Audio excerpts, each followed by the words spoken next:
I'm calling up a colleague and friend who has been a leader on the front lines of the democracy movement in other parts of the country, staging courageous actions within the Supreme Court chambers, staging a long march across California from LA to Sacramento with 99 Rise, a visionary young leader who is every bit the New Hampshire Rebel and has in fact logged his many miles with the New Hampshire Rebellion here, and who will speak to us about what we are excited to partner with as the continuation of this rebellion as we go far beyond New Hampshire in the months ahead, because of course this is a critical election year in which we must elect not just a president but a Congress ready to implement our We the People agenda. So please join me in welcoming, to kick off our final session, Kai Newkirk from 99 Rise.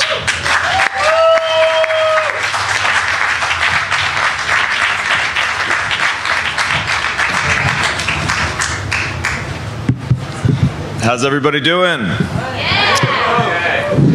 Yeah. Do we have some rebels in the house?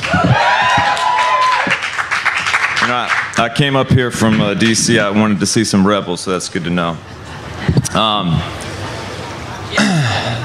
Just want to get this out of the way. I'm with Bernie Sanders, so if you live in New Hampshire, I hope you're going to vote for him.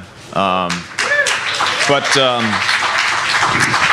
that's personal. That's not what I'm here to talk to you about right now. I'm here because I want to tell you all about something that I believe is going to be historic and can change the course of history in our country. And I want to ask you to go to jail with me for justice and to march with me for justice.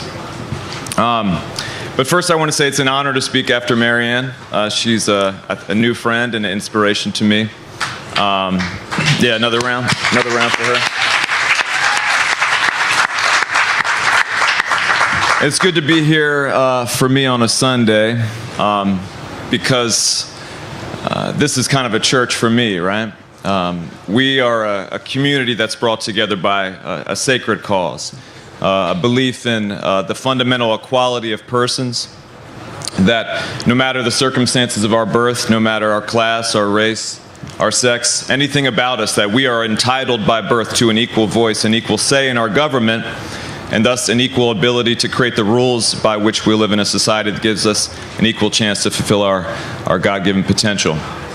And as Marianne talked about, we have never, as America, been true to that. We have never yet realized the promise of democracy. Do you understand that? Are we in agreement on that? I hope so. But through generations of struggle, we've shed blood, sweat, and tears, right, to draw closer to that, ever closer to that. And to me, that is a sacred duty and a responsibility that we carry forward, and we carry forward it in our time. And so it's good for me to be in community with you all here today. And I think also something that defines the New Hampshire Rebellion as a community is a belief in the power of sacrifice.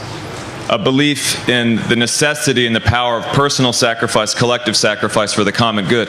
You know, Granny D is sort of the spiritual founder of the New Hampshire Rebellion. And when I think about what she did, it exemplifies that. When I think about the first days of the march, I came up on the first march in 2014. And walking through the cold in January in New Hampshire in the White Mountains, there was a sense, right, that we were making this collective sacrifice, but we were doing so for the common good, and that's why people would come out onto the street to see what we were doing. That's why the local press wanted to come out, because it wasn't just that we had an idea, we were willing to make a sacrifice for it, and that made it important. And I think that's important because we're called to do that at this time. Was anybody here yesterday when Lawrence Lessig spoke? Any hands up for Brother Lessig? I believe the man who was honored after him, they both talked about having a faith that we're going to get to victory in this fight, that we are going to win fundamental reform of the way that we fund elections. But he wasn't sure, are we in Arizona or Ohio, using the metaphor of Granny D's march, right? The brother that was honored said, you know, we're going to get there, but not sure when. Well, I want to speak today to what I think is an important truth that we have to reckon with. And that's the truth that we can't wait. Martin Luther King Jr. in the March on Washington, his famous I Have a Dream speech, right? He spoke about the fierce urgency of now. And in some ways, that's always true, right? There's always somebody suffering that we need to be there for, we need to make a difference for. But right now, we're faced with a very particular situation, I think, in our country. Because we know that the urgent problems that we face as a country cannot be fully solved unless we win on this fight and save our democracy and fix our democracy first, correct? And so we know that those folks that can't wait, the folks that are hurting in our country can't wait 5 years, can't wait 10 years for us to win this fight. The people in the next Flint, okay, the people whose pipes also have lead in them and whose government also doesn't respect them because they don't have money or because they're black, they can't wait for us 5, 10 years down the road to win a government that's going to represent them. Okay, the folks that are incarcerated in our country because we have a government that is more responsive to the money from private prisons than the needs of everyday families, they can't wait for change, right? Our planet can't wait. We are in a planetary emergency. The smartest people on Earth are telling everybody else on Earth who will listen that yesterday, 5 years from now, we needed a World War II scale mobilization to switch the world to clean energy, right? And that's not happening when Wall Street and fossil fuel companies have so much power in our government that they can even stop a conversation about the reforms that we need. So we cannot afford to wait. We have to embrace this truth, however painful it is, however daunting it is, that we have to somehow summon the ability. We have to see a way to win change in the very near future. And so I want to say that we have to be willing to dream a dream that's big enough that if we fulfilled it, it could make it possible to win reform in the near future, reform in the next year. And I believe that Democracy Spring could be that dream, and that's what I want to tell you about and ask you to be part of. Because we're in a moment in this country when the realization of the crisis that our democracy in is becoming increasingly widespread. From the Bernie campaign to Trump, we see that people are looking for something that's going to really challenge the establishment. But I think we have to reckon with something. No matter who you support, whether you're with Bernie, with Jill Stein, with the Republican candidate, no presidential campaign is going to be enough. Okay, even Bernie's saying this, not me, us, right? We need a movement that's going to force change. It's not just that we have to win in Congress, but we need a movement that's going to push Congress to act. And I think this growing recognition in the public, this sense that our government has abandoned us, is a kind of potential. It's a tinder that's in the body politic that we have to set fire to. We need a match that's going to do that. We need to do something historic. We need to intervene in the business of usual in this election cycle and force a conversation that no one can ignore and win change. So how do we do that? Anybody have any ideas? If you read history, you'll see, in my view, that all the fundamental struggles in our country that have advanced democratic progress, we have never moved forward in them without mass nonviolent action, okay?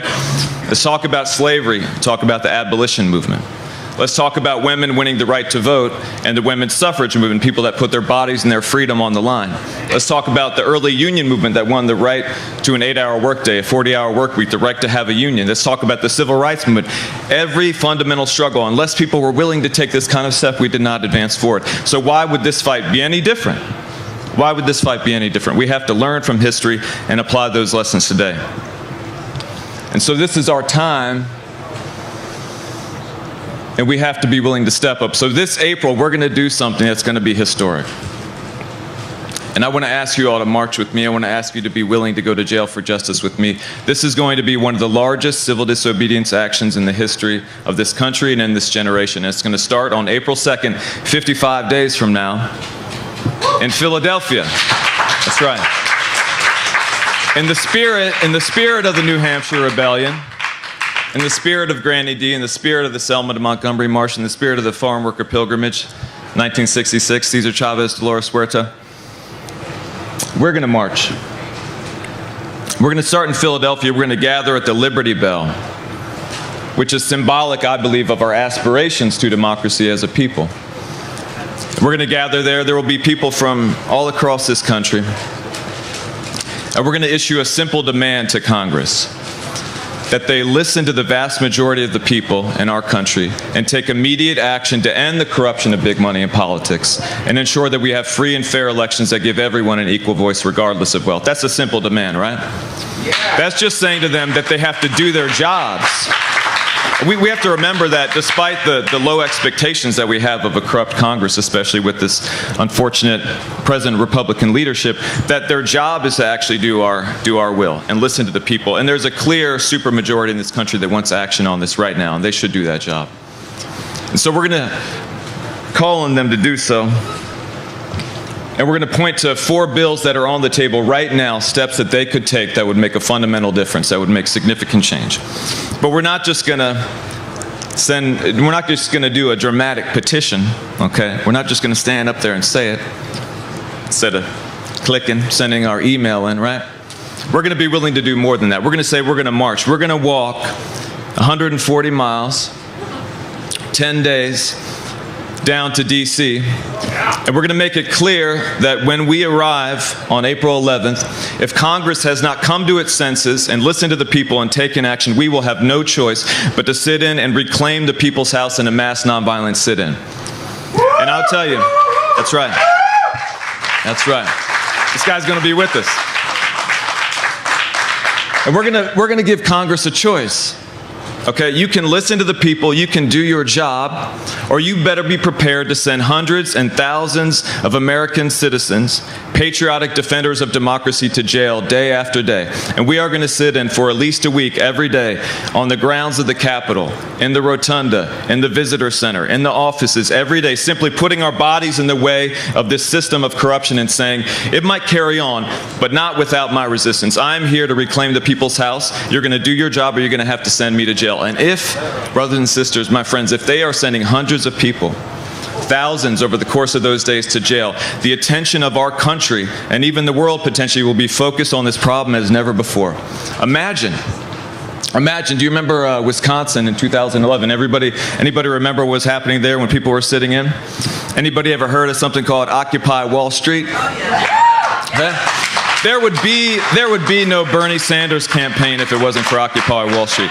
There would be no minimum wage increases that are passing across the country. There'd be no Fight for 15. There'd be no Republican candidates saying, oh, economic inequality, I care about that too, without Occupy Wall Street, because it moved the public. It changed the conversation in this country. It made that cause sacred. It mobilized the minds and hearts of millions of people. We need to create a moment like that in this fight.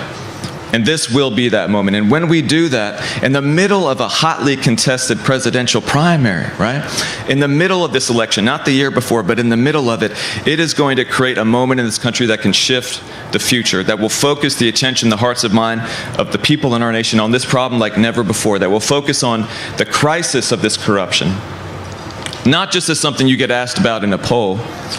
Do you agree there's too much money in politics? Yes. No, it's going to be on TV, it's going to be on your Facebook feed, it's going to be in a conversation. Have you heard about what's happening? Have you heard about all these people at our Capitol that are being sent to jail? Do you stand with them? People are going to have to take a side. Just as members of Congress have to decide, are they going to be defenders of the status quo of corruption and stand with big money, or stand with democracy and the people? Folks in our country are going to feel moved to take a side, and you know what? Who are they going to stand with?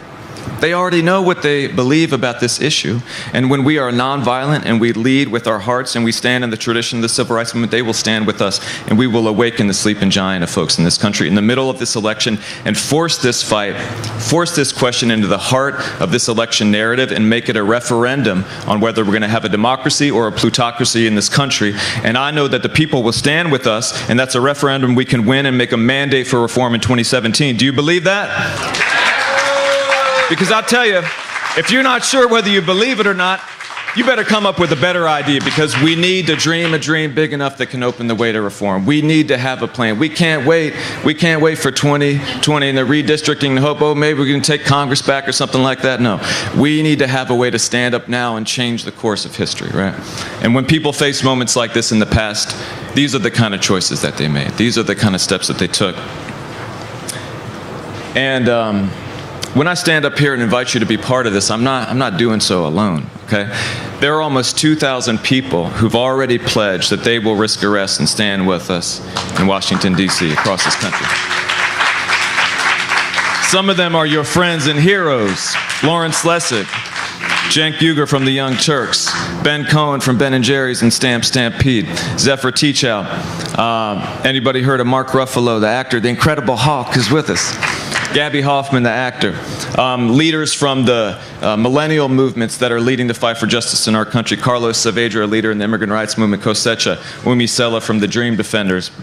Nilini Stamp from Rise Up Georgia, Dante Barry from Million Hoodies. This is going to be a coming together of many streams that are fighting for justice in our country into a mighty river that I believe is going to change the course of history. And I want you all to be part of it. There's over 85 organizations that have signed up to be part of this, okay?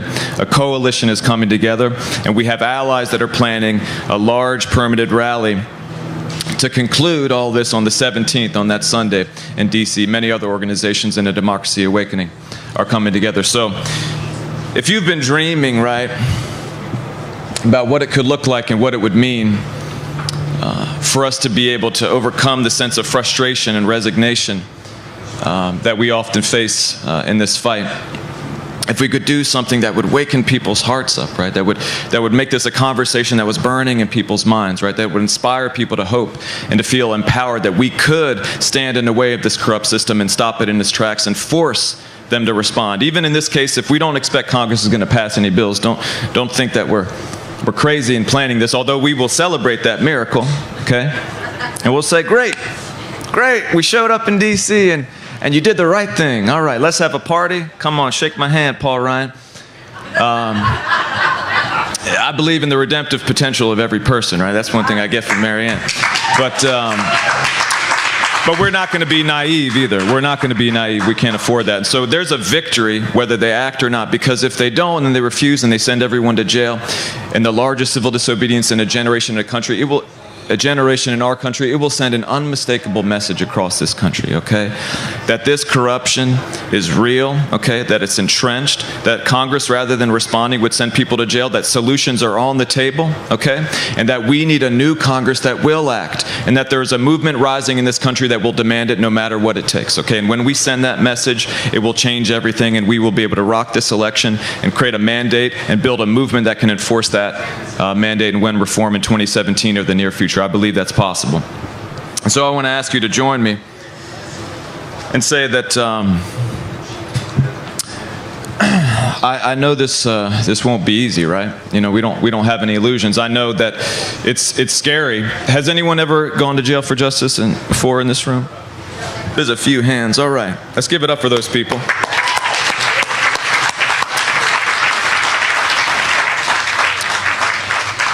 Has anyone ever thought about doing something like that? Has anyone ever dreamed, okay, maybe? All right, let's give a hand to those people, all right? And I want to tell you, there is a power, right, when we sacrifice for the common good, okay? Gandhi called it soul force. Martin Luther King Jr. talked about redemptive suffering, right? And don't let anybody tell you, right, that it's too hard, right, or it's too scary, right? If you can see this vision with me right now, if you can imagine what will it be like in the heart of this election when people are sitting in and occupying in the capital of the United States of America around this issue and forcing Congress to take a stand, right? Day after day when hundreds of people are going to jail, what would that be like? If you can imagine that moment, then don't let anybody tell you, right, that it's too hard, that it's too scary. Because I know the story of Selma, right? I know the story of people who marched from Selma to Montgomery and crossed the Edmund Pettus Bridge, okay? And took the lumps for that, okay? Don't let anybody tell you you're too old, because you know the story of Granny D, right? How old was she when she started that march? 88, 89. She was up there, right? Don't let anybody tell you you're too young, because I know the story, and you should know the story if you don't, of Birmingham, when children, okay, school children went out and marched and faced the dogs and the fire hoses and went to jail, right? Don't anybody tell you that there's too much to risk, okay? It's too much. When I know the story of the dreamers, young undocumented folks in our country who went and sat in at the Senate, even though they knew they might risk deportation and be separated from their families. And don't let anybody tell you that you don't have enough to fight for, there's not enough to dream for. Because let me tell you, brothers and sisters, everything that you love, everything that you care about, the people that you love, the places, the principles of this country, this very planet is at risk unless we move forward and win this fight now and have a government that will respond to the needs and the dreams, the hopes, aspirations of the people in this country and not just the 1%. So we have too much to fight for and too much strength that is in us. It's who we are as American people to turn back now. So I want to encourage you to believe in the potential that you have to be part of this fight and to join us. Is anybody ready to do that? All right. This rebel spirit is strong. So I want to say, if you believe that there's hope for our nation, right? If you believe that our future and our freedom are worth fighting for, if you really love this country, now is the time to dream a historic dream. Now is the time to commit that you will join us in Philadelphia and that you will march, that you will join us in Washington, D.C., and that you will sit in. And that you, by the power that's given to you in your body, right, to follow your conscience, no matter how hard it is, not to be afraid that when we stand together, nothing is impossible, nothing can stop us, and we can make of this long winter of corruption in our country a new spring for democracy, a new day in this country. If you believe in it, I want you to join us in Philadelphia. I want you to be there with us in D.C. I want you to stand with us to bring spring for democracy in this country today. Will you be with us? Thank you all. I'm going to hang out here for a little bit, talk to you, answer questions. I got my man Dylan here. We're going to organize. We're going to build together. Thank you. Thank you, Kai. Thank you, thank you. And it's going to be a long walk. We're going to continue it, so you'll need some water. Stay hydrated. You know, I was hoping I was going to get this water bottle. And a little sweets to keep up the energy. Let's give it up once more for Kai Newkirk, 99 Rise, Democracy Spring.